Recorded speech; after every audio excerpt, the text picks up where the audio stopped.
Espero que hayan disfrutado estas festividades, que la hayan pasado bien, hayan descansado, ¿no? Porque a veces uno como que termina más cansado en estas épocas. Pero bueno, ya retomamos todos en forma, ya a trabajar duro este 2022. Y en la parte de misiones, pues también se vienen cosas bastante interesantes. Entonces, antes de comenzar, yo quiero pedirle que ahí donde se encuentra, vamos a pedirle a Dios que nos hable, que direccione nuestras vidas en este momento. Dios mío, Señor, te damos gracias por tu fidelidad, Dios mío, hacia nosotros. Gracias, Señor, por ser bueno, bendito Dios, Señor. Gracias, Padre Santo, Señor, porque tú no nos das conforme, Señor, a nuestras acciones, bendito Dios. De lo contrario, ninguno de los presentes, Señor, podríamos estar aquí, Señor. Gracias, Señor, por extender tu fidelidad. Padre Santo del cielo, Señor, te ruego, bendito Señor, Dios mío, que a cada uno de los presentes nos hable, bendito Dios, que a cada uno de los presentes, bendito Señor, toque nuestra vida y nuestro corazón, Dios mío. Te damos muchas gracias y te bendecimos. En el nombre de Jesús, amén y amén. Bueno, entonces vamos a estar todos atentos, por favor. Bueno, entonces, he preparado el siguiente mensaje que he llamado el mayor misionero de todos los tiempos. El mayor misionero de todos los tiempos. Y bueno, he escuchado que muchos dicen, el apóstol Pablo era el mayor misionero, era el misionero más destacado, dicen algunos. Bueno, listo. Entonces, he escuchado muchas predicaciones, ¿no? Hablando acerca del apóstol Pablo como el primer misionero, como el misionero destacado en la Biblia. Pero recordemos que lo que tiene de especial el Señor Jesús es que su vida fue de tal manera que nosotros le pudiésemos imitar. Él no, a excepción de la redención, a excepción de la salvación de la humanidad, todo lo que él hizo, lo hizo de manera de que cualquiera de nosotros calificáramos para hacerlo. Lo único en lo cual nosotros no calificamos es en morir por los pecadores, porque somos pecadores. Cristo fue santo. En cambio, el Señor, pues, era Dios, era perfecto, era puro, y precisamente por esa razón, Él fue el que murió por la humanidad, murió por nosotros. Pero a excepción de eso, todo lo que hizo Cristo fue un ejemplo para que nosotros lo imitásemos. Entonces, por eso tenemos que hablar de Cristo como el mayor misionero de todos los tiempos. Mm, Entonces, arrancamos con lo siguiente, y esto es bastante importante que ustedes ya acabamos esta imagen está muy fresca, ¿cierto? Los que hicieron el pesebre por ahí, pusieron las ovejitas y el angelito. Bueno, les decía que esta imagen está muy vivida ahorita porque acabado de terminar las fiestas, el pesebre, ya algunos ya terminaron de quitar el pesebre, yo por ahí tengo algunos vecinos que todavía tienen los adornos, bueno, vamos a ver hasta cuánto dejan. Pero esta imagen es muy clara. Es el anuncio del ángel a María, del ángel de Gabriel a María, acerca de que eh, el Salvador del mundo iba a nacer a través de ella. Hay que hacer la aclaración que María concibió fue por obra y gracia del Espíritu de Dios. Ese es el milagro, uno de los milagros más extraordinarios, que una virgen pudiese concebir de una manera sobrenatural por obra del Espíritu de Dios. Entonces, para empezar, Dios se hizo hombre. Y vamos a mirar Filipenses 2, del 5 al 8. Dice de la siguiente manera: tengan la misma actitud que tuvo Cristo Jesús. Aunque era Dios, no consideró que el ser igual a Dios fuera algo a lo cual aferrarse. En cambio, y esta palabra es supremamente importante, renunció, renunció. Y quédese ahí por un momento. Y yo quiero que usted se pregunte, ¿seré capaz de renunciar? ¿A qué soy capaz de renunciar por causa de la obra de Dios? Mm, Termino aquí la presentación porque esta parte, digámoslo, es el punto central, ¿no? A veces el punto central viene más adelante, ya terminando. Pero yo quiero que ahí, por un instante, quiero que por un instante usted medite ahí donde se encuentra. El objeto de un mensaje, pues no solamente es para descrestar al público, decir, uy, ¿cómo conoce de teología? Uy, mire cómo sabe. El objeto de los mensajes siempre es llevarnos a nosotros a una acción. Ese es el propósito. Y yo quiero que usted voluntariamente haga el ejercicio esta mañana. Piense en aquellas cosas a las cuales usted ha renunciado por amor a alguien. No, no hablemos de la obra de Dios. ¿Usted ha renunciado a qué? ¿Cuántos aquí han renunciado al estudio? De pronto madres han renunciado a continuar con su carrera profesional por el bienestar de su hogar, de sus hijos. Y es una renuncia y hoy hay una pelea y se levantan las feministas a decir que eso no debe ser así, los hijos hay que hacerlo a un lado. Pero pregúntese, renunciar. ¿Vale la pena renunciar en muchas ocasiones por algunas situaciones, por algunas cosas?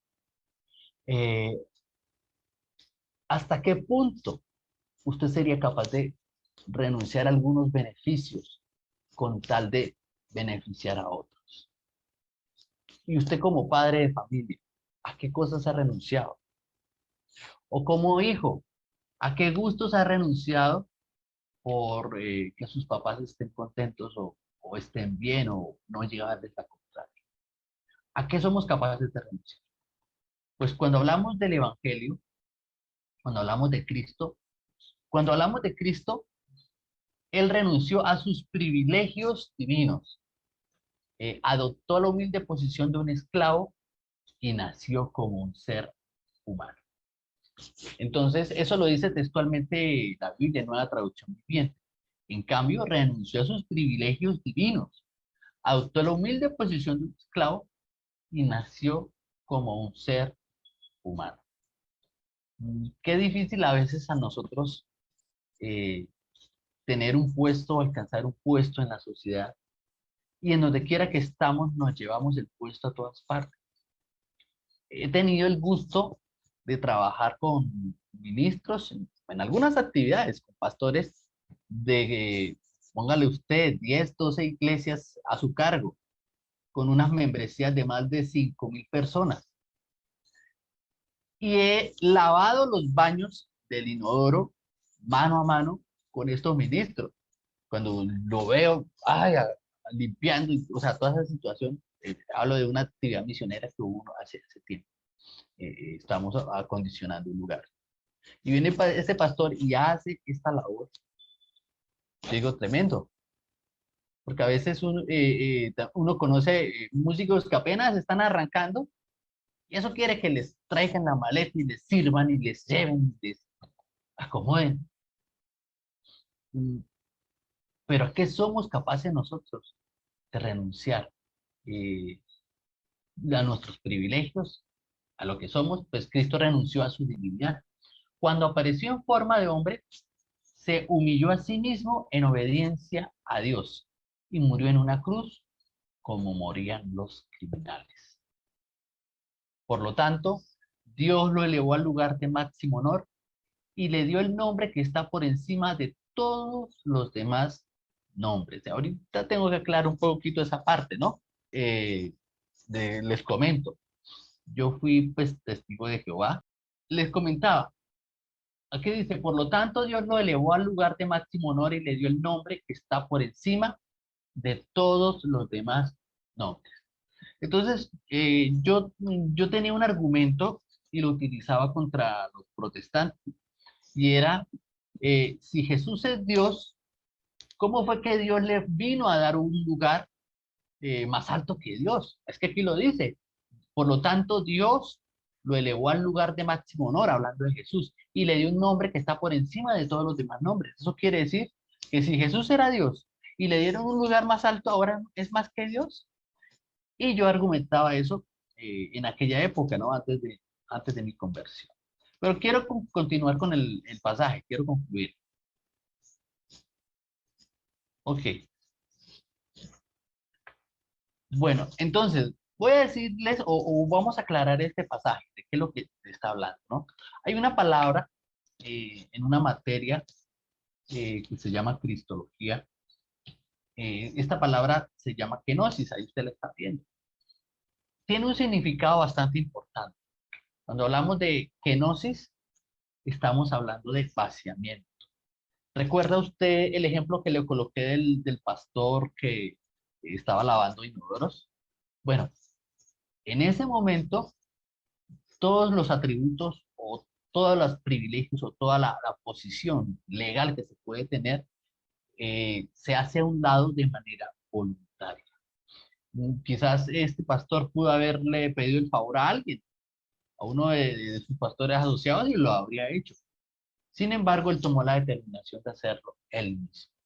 Bueno, entonces, ¿qué es lo que ocurre?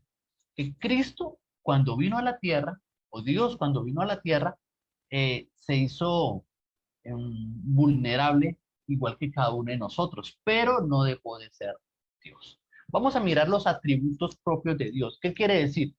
Que estos atributos, Dios no depende de nadie para tenerlos. Son de Él, son exclusivos de Dios.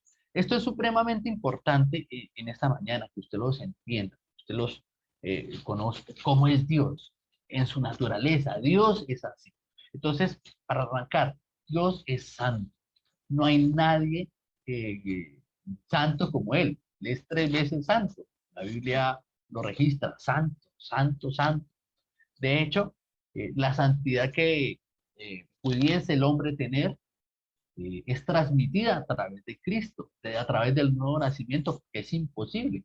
Este es un atributo propio, no es exclusivo de Dios, pero le pertenece a Él, es propio de Él. De pronto aquí alguno será talentoso en el fútbol, entonces el que no es talentoso pues no tiene posibilidad. No, es mentira. Solamente que va a tener que traer un recorrido y esforzarse muchísimo, pero no es un atributo propio de pronto los deportes de alguien. Es algo que se aprende por el camino. De la misma manera, Dios no tiene que aprender a ser santo porque Él ya lo es. Nosotros somos los que tenemos que aprender a ser santos. Entonces, cuando hablo de un atributo propio, me estoy refiriendo a algo que le pertenece a la persona. Eh, Inmutable, ¿qué quiere decir? Que Dios no cambia. Nosotros estamos en completo cambio continuamente y espero que para bien. Dios no necesita sufrir cambios, sufrir transformaciones. Ya, alguno dirá, pero es que la transformación de volverse hombre, no, eso no es una transformación. Eso es un cambio en cuanto a su posición, es diferente. Pero Dios siempre ha sido Dios. Cuando Jesús estuvo en la tierra, siempre fue Dios, no dejó de ser Dios en ningún momento. Es infinito, un atributo propio de Dios. De hecho, el ser humano, nosotros los seres humanos, tenemos como, en esa imagen de Dios, tenemos como esa tendencia a lo infinito también. Su pensamiento es nunca morirse, ¿cierto? Aunque sabe que se va a morir, pero hay un deseo de vivir para siempre. Sus pensamientos, aunque somos limitados porque nos morimos y acaba el pensamiento, nos cansamos y acaban nuestros pensamientos, pero hay una tendencia a pensar en lo infinito, en muchas cosas. Es, y aquí vienen los 3 omnis.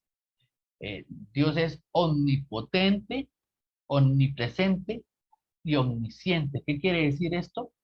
Que esto es algo único de Él. Tiene todo el poder, está presente en todo momento, en todo lugar, y Él todo lo sabe. Aún lo más oculto de nuestros pensamientos, aún lo que nosotros no entendemos de nosotros mismos, Él lo sabe. Entonces, dése cuenta de los atributos. Y esos atributos son los atributos de Cristo. Autoexistente, ¿qué quiere decir? Que no necesita de nadie más para existir. Si Dios dejase de existir, todo dejaría de existir, porque Él es el único autoexistente. Las demás cosas, incluso el mismo diablo, su existencia se sostiene por la existencia de Dios. Autosuficiente, y es el único autosuficiente, porque no necesita de nadie más. Eh, Dios no necesita de terceros, eh, de Él mismo. Es soberano, tiene poder sobre todo, sobre la vida y la muerte, sobre las leyes. Si Dios quisiese echar de para atrás alguna de sus leyes, pues Él lo podría hacer. Sin embargo, Él mismo estableció el principio de que Él es fiel y de que Él no miente, de que Él no cambia. Dios es espíritu, es un ser espiritual, es trascendente, o sea, va más allá de lo que nosotros podemos palpar y tocar. Por eso a Dios no lo podemos meter en un laboratorio, aunque toda la creación hable acerca de Dios. Y Dios es singular. ¿Eso qué quiere decir? Que es único. O sea, que no hay otro como Él. Eso es lo que está hablando este pasaje. Filipenses 2, del 5 al 9, está mostrando esos atributos. Ahora, lo que ocurre con Cristo. Cristo se vuelve como un ser humano y comienza a tener las limitaciones de un ser humano. Es como, a ver, la comparación de pronto no es tan, eh, tan, tan igual, ¿cierto? La comparación no es exactamente la misma, ¿no? Yo creo que en alguna ocasión la he hecho. Pero piense por un momento, ¿sí? Y no hablemos del presidente de la república o de los países, porque ya sabemos que los presidentes no son, digámoslo así, los personajes eh, más grandes que existen, ¿cierto? A veces está un presidente y el presidente tiene que someterse a un grupo empresarial, etcétera, etcétera, ¿cierto? Entonces, esas cosas ocurren. Pero no hablemos de presidente, hablemos de un hombre bien poderoso, ¿no? Hablemos de un hombre con influencia. Bueno, si ha oído usted hablar de George Soros, si ha oído hablar, bueno, Bill Gates es un aprendiz, ¿no? En el mundo económico y financiero, ¿no? No es el hombre, es uno de los más famosos, pero no. Elon Musk, ¿cierto? ¿Ha oído usted Elon Musk? El que está fabricando cohetes y trabajando con la NASA. Bueno, ese es uno de los personajes más poderosos, ¿sí? Eh, el dueño de Amazon también, que es otro que está loco, que está construyendo cohetes porque también se quiere ir de acá. Bueno, todos esos personajes que usted ve ahí mandan más o tienen más influencia que la gran mayoría de los presidentes que existen en el mundo.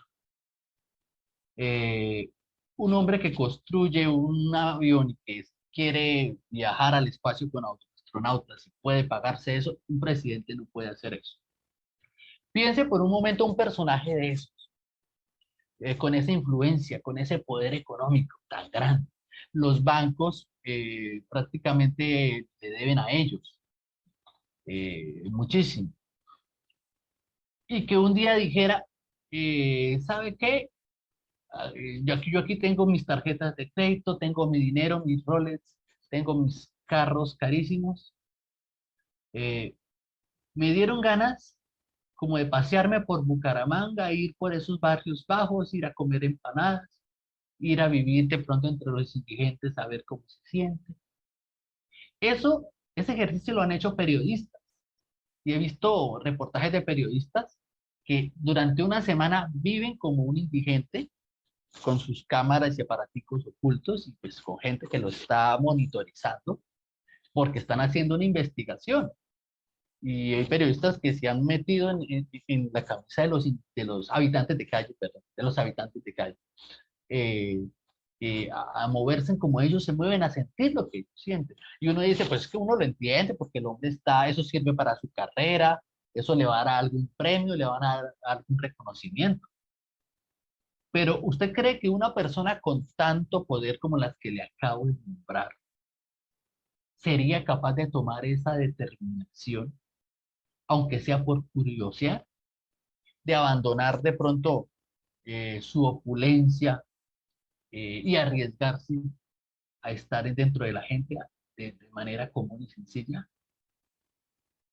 Entonces, eso es como si un personaje de estos, con tanto poder, nomás hacer una llamada telefónica y ya los presidentes los tiene comiendo de su mano, dijera, uy, voy a, voy a vivir entre los indigentes de Bucaramanga, a ver cómo les está yendo, ay, pobre gente, a ver cómo les podemos ayudar. ¿Cierto? Que si quisieran ayudar, ayudarían, porque sabemos que todas estas grandes corporaciones, si quisieran acabar con el hambre mundial, lo acaban, pero no quieren, ni no les conviene tampoco. ¿Sí? Eh, Piense por un momento, usted, si eso saliera en las noticias, entonces todo el mundo la aplaudiría, oh, mire qué gran logro lo que hizo, ¿cierto? Yo una vez tuve que pasar con mi familia, hace muchos años, no con Marjorie, con mi mamá y mis hermanos, una noche en la calle por situaciones muy duras, nos tocó una noche, ¿cierto? Y eso es bastante feo. Ahora yo no me imagino que alguien lo quisiera hacer de manera voluntaria. Entonces, ¿se da cuenta de la magnitud?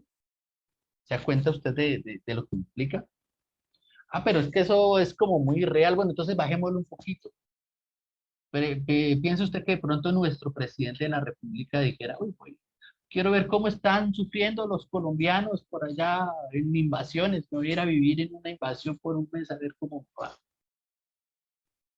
Si hiciera ese ejercicio, mejor dicho.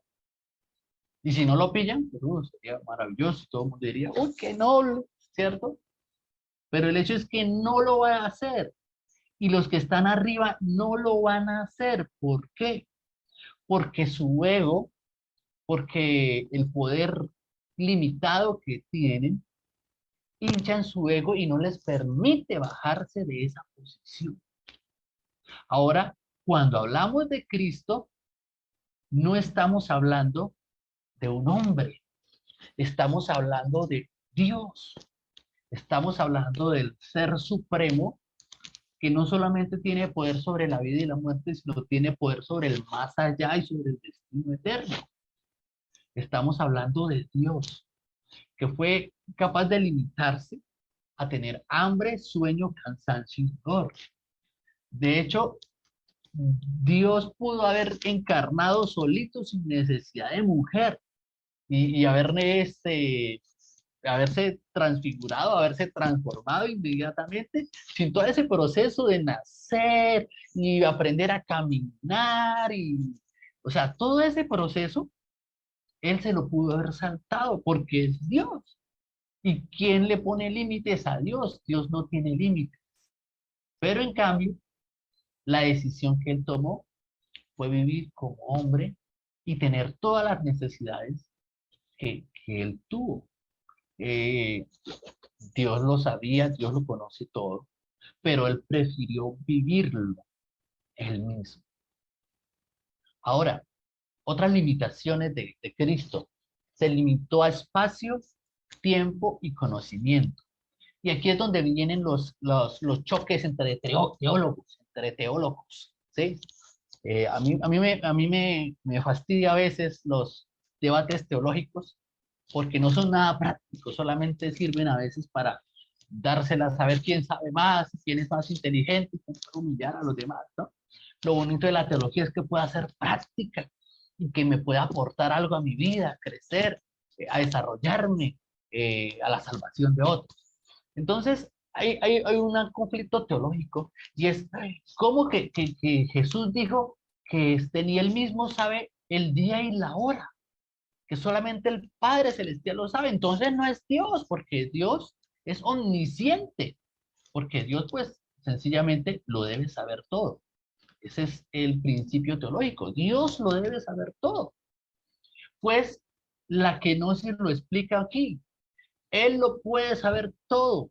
Cristo, estamos hablando de Cristo, pero cuando Cristo vino, Él se sometió al Padre, se sometió al Espíritu de Dios, de manera de que Él solamente se limitó a saber lo que Dios le mostraba en ese momento.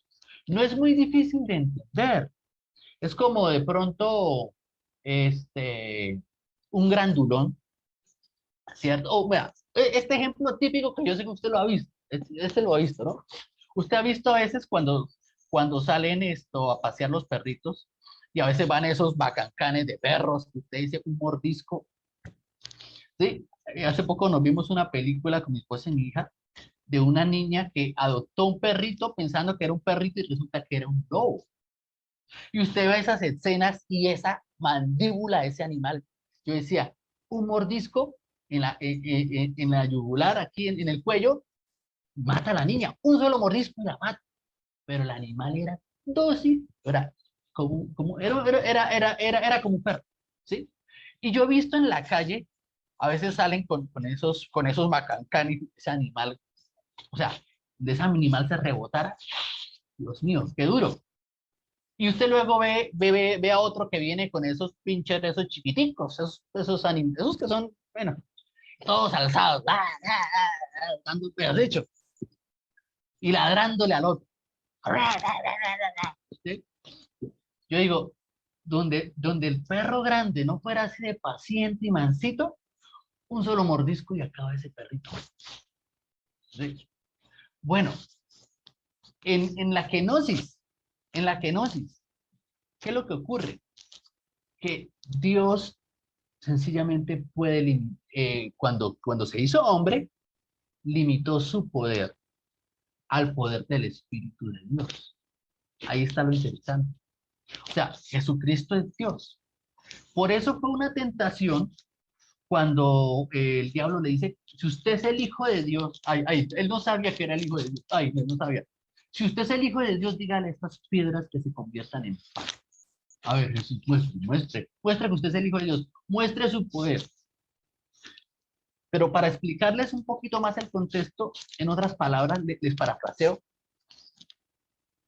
yo solamente hago los milagros que el Espíritu me permite hacer. Punto. Jesús podía convertir las piedras en pan, claro, porque era Dios. ¿Por qué no lo hizo? Pues porque él tenía que vivir como hombre y su poder venía ¿de cuál fuente? Del Espíritu de Dios. Él tenía su propia fuente de poder, que es el Hijo. Pero los milagros que Jesús hizo, no los hizo como hijo. No sé si el enredo, discúlpenme aquí. ¿Sí? Pero estos son atributos de Dios, cosas de Dios que nosotros tenemos que conocer, ¿no? Y eso resuelve muchas dudas. Y ahí es cuando uno, bueno, ya ahorita vamos a ir a la parte del estudio. Pero el hecho es que Él se limitó, Jesús se limitó a espacio, se limitó a tiempo y se limitó a conocimiento. Jesús podía hacer lo que fuera, sin embargo, no lo hizo. Entonces, Jesús renunció voluntariamente al ejercicio independiente de su omnisciencia, omnipotencia y omnipresencia. Esto no es una herejía. Él nunca dejó de ser Dios. O sea, Jesús nunca dejó de ser omnisciente, nunca dejó de ser omnipotente y nunca dejó de ser omnipresente. Simplemente, ¿qué fue lo que hizo? Pues limitó ese poder a la voluntad de Dios y a la guía del Espíritu. Entonces, cuando él ejerció poder, cuando Jesús hizo milagros, no lo hizo a través de su poder, lo hizo a través del poder del Espíritu de Dios. Esa es la gran diferencia, ¿no? Entonces, ahí es donde, recuerdan la palabra que resaltamos al comienzo, ¿sí? Renunció. Jesús renunció a todo eso. Eh, Ante eso, ¿qué puedo decir de Dios? ¿Qué puedo decir de Cristo? ¿Quién es más humilde que nuestro Dios? ¿Quién? Nadie. Entonces, con tal ejemplo de humildad, de rendición, yo a veces, ¿por qué me ego? Perdón, la lengua la traba. ¿Por qué se me infla el ego cuando comienzo a tener pequeños éxitos en la vida? Cuando un pequeño negocio me sale bien, cuando empiezo a cantar más bonito, cuando empiezo a tener más habilidades, ¿sí? Cuando me empiezo a destacar, se nos hincha el ego. Y todos nuestros logros son unas miserablezas Y son unas tonterías delante de quién es Él y todo lo que hizo por nosotros. Así que dese cuenta del Dios que nosotros tenemos. O sea, lo que hizo dice mucho de nuestro Dios.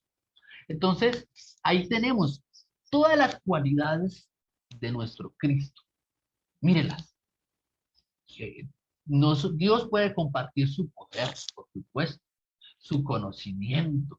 Dios nos puede compartir sus propósitos, pero ninguno de esos atributos nosotros los tenemos. Nosotros dependemos de Cristo para cada uno de ellos. Entonces, Él se hizo hombre y siempre estuvo conectado con la divinidad, siempre estuvo, asume la cultura humana. Yo sé que muchos cuando fueron con los Wigwa, ¿no? Con los Uwa tuvieron la experiencia de pronto de sentarse, de dormir en hamaca, de comer con ellos. Eh, Experiencias diferentes, ¿no? Lo que hacemos en nuestro colchón ortopédico en la casa, porque ya la espalda no aguanta más, entonces allá nos tocó con la hamaca, ¿cierto? Son cambios pequeñitos, pero Cristo se sometió o estuvo al nivel de la cultura humana.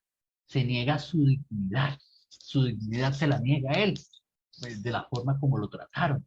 Transmite el evangelio, comienza a hacer discípulos. Entonces, ahí Cristo nos trae a nosotros lo que es las verdades de salvación. ¿Y cuál es la verdad de salvación? Él es el evangelio. Cristo es el centro del evangelio. Sin Cristo no existe el evangelio. Él creó el evangelio a través de su muerte y su resurrección para que nosotros pues pudiésemos tener la oportunidad de vida. La muerte y la resurrección es el centro, son los pilares del evangelio. Y a través de eso fue que se estableció su iglesia. Entonces, dése cuenta de todo el proceso, ¿no? No es que se haya separado del Padre y del Espíritu. De hecho, cuando estuvo en la cruz, cuando murió en la cruz, esa es la única vez en la cual la Trinidad se separó, no se dividió, se separó por unos instantes. ¿Por qué? Porque pues Jesús murió como pecador y la paga del pecado es muerte, asumió los pecados y por eso hubo una división y pero Dios mío, ¿por qué me has desamparado? Ahí está el misterio del asunto. Por primera vez, ese fue el castigo más grande que alguien pudo haber tenido por la humanidad, ¿no? Alguien con tanto poder y privilegio, tener el castigo más inmenso, ¿no? Pues separen a un niño que está lactando de su mamá, a ver después el desespero que viene. Bueno, la Trinidad unida toda la eternidad y se separa por unos instantes, ¿no? Eh, Como parte del plan de Dios. Luego Jesucristo asciende nuevamente y regresa. Y ahí entendemos el pasaje que le dio el más alto nombre sobre todos los nombres, y está hablando de su creación, ¿sí? Ahora Cristo también tiene el sello de la creación, es Dios y es hombre y vuelve al Padre, por eso él lo exalta. ¿Lo exalta por qué? Pues porque primero se humilló, si no, no podía ser exaltado. Y para cerrar el Evangelio, porque la historia de Cristo quedó y continuará.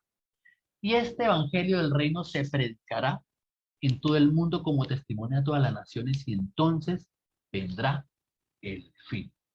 Y yo siempre lo he dicho, lo he recalcado, el reloj profético de Dios no es Israel, qué pena, es la iglesia, porque cuando termine el tiempo de la iglesia, continúa el tiempo de Israel, y ahí sí, usted puede sacar todas las cuentas que quiera, ¿sí? Pero primero tiene que ocurrir la evangelización mundial que señala el regreso de Cristo y marca ante los tiempos. Eh, Aquí es donde entra un papel importantísimo de la iglesia, nosotros. Después el Señor escogió a 72 discípulos y los envió de dos en dos delante de él a todas las ciudades y los lugares que tenía pensado visitar y les dio las siguientes instrucciones. La cosecha es grande, pero los obreros son pocos. Así que oren al Señor que está a cargo de la cosecha y pídanle que envíe más obreros a sus campos. Entonces, a los discípulos primero Jesús los llama, luego los capacita, y esto es de otro tema, los equipó con el Espíritu Santo y luego los envió. Exactamente como ocurrió con él. Fue llamado, ¿quién irá? ¿Quién enviaré por nosotros?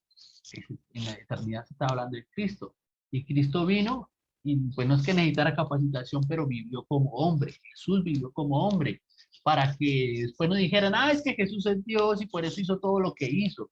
No, él vivió y pasó todas las etapas como hombre. De la misma manera, la iglesia es llamada de esta manera. El plano, el propósito de la iglesia es que nosotros llamemos a la gente, la capacitemos, se le equipe y se le envíe. ¿Cómo se llama? A través de hoy es un llamado, ¿no? Hoy es un llamado a ir, a salir. Las prédicas sirven, pero tiene que ser algo también de nuestra cotidianidad. Capacitar.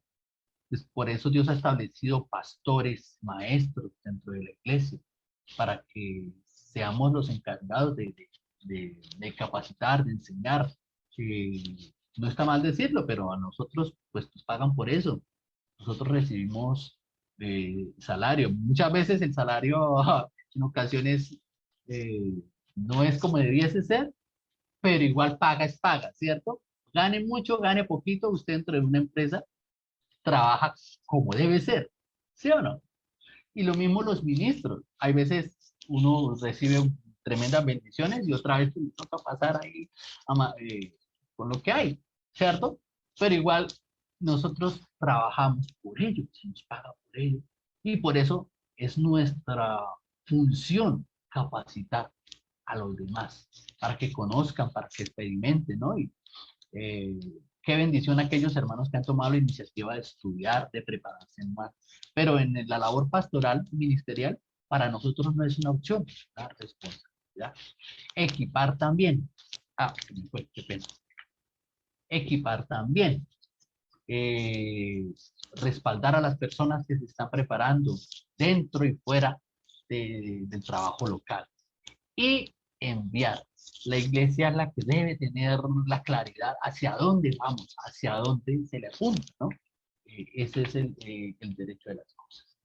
Entonces Jesús fue el ejemplo de movilización, busca despertar el interés y la preocupación de la iglesia local por las más perdidas y se hacen discípulos acá y allá. Bueno, estos son, se lo voy a mostrar rápidamente por cuestión de tiempo. Entonces, a ver aquí. Ok, etapas de la movilización. La iglesia a veces está en una etapa inconsciente, simplemente trabaja como tal, no es consciente tiene desconocimiento de la misión y eso siempre ocurre cuando la iglesia está comenzando como creyentes, estamos comenzando, hacemos lo cotidiano, que es evangelizar y tener más personas, pero luego hay que pasar a una etapa consciente, que es entender la importancia de las misiones, y que la iglesia tiene un papel dentro de las misiones a nivel local y a nivel mundial. Las misiones no las hacen los misioneros, las hace la iglesia. Eh, la iglesia pasa a un papel de estar interesada y se identifica con las misiones, pero muchas veces no sabe cómo participar. Es un proceso que aquí nosotros hemos vivido. Luego toma iniciativas, ya empieza a ver las preocupaciones, cómo hacemos, cómo enviamos, que por allá el misionero que estamos apoyando, que las necesidades que tiene, y ya comienza con una preocupación para luego involucrarse. Y cuando hablo de la iglesia, no solamente hablo de la organización, hablo de cada uno de nosotros como creyentes que hemos aprendido es el tema de la misión, ¿sí? Y bueno, yo esto lo dejo en continuará porque hay mucho más para compartir. Así que Jesucristo es el mayor misionero de todos los tiempos. De manera práctica, ¿quiere usted saber cómo hacer misiones? Estudias en los evangelios la venida, la obra y la muerte de Cristo. Y cuando envía a sus discípulos, hágale el seguimiento. Y va usted a tener el mayor misionero, el ejemplo del mayor misionero de todos los tiempos. Lo que nosotros hacemos en realidad muchas veces es irrisorio para el ejemplo que el Señor nos dejó. Y vuelvo y aclaro, Jesús por supuesto era Dios, pero él todo lo hizo como hombre. Bendito Señor, te damos gracias por tu fidelidad y tu misericordia, Dios mío santo. Te damos gracias, Padre Santo, porque tú has sido bueno, Señor. Gracias por cada uno de los presentes.